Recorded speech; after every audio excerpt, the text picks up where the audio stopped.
Hi, your friend Jill here. You know, growing up, people liked me broken. They liked me sad, down, unbalanced, out. They put me in situations. They kicked me when I was down. They deliberately would set me up for failure, and they would laugh at me and they would make fun of me and they would call me names. And this was done by my own family and the people closest to me my whole life, and put me in relationships that they knew were not healthy and keep me hidden from the world because they wanted to use me. They wanted me to do what they wanted me to do for them. They wanted my energy to serve their own selfish purposes.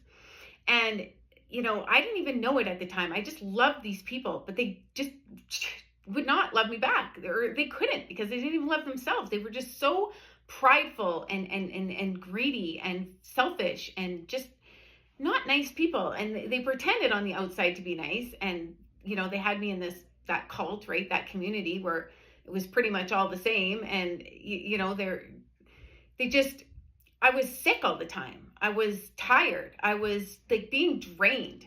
And, I wanted to heal and I wanted to grow and I wanted to elevate. And every time I would try to get away, they would, tell bad stories about me or put me down worse or set up situations where my finances would be blocked or witchcraft or whatever they wanted to do. And this is real life stuff that happened to me.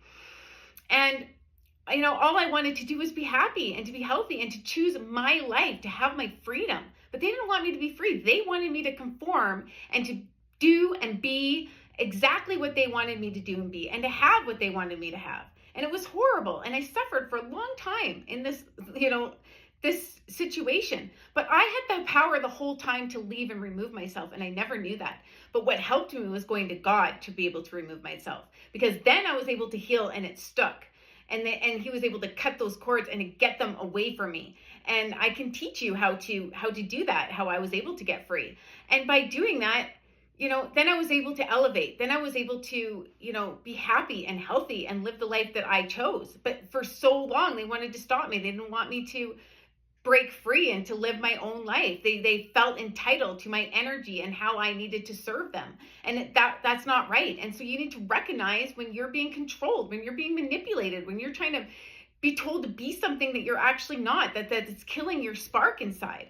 And when you start to heal, they're going to maybe do horrible things to you. But if you just ignore them and tune them out and keep moving forward, God will make a way for you, and he will heal you, and he will elevate you, and he'll elevate you to a point where they can't even touch you anymore. And then you're the head and they're the tail, and you don't ever have to worry about them again. So it's important that we don't let people take joy in our downfall.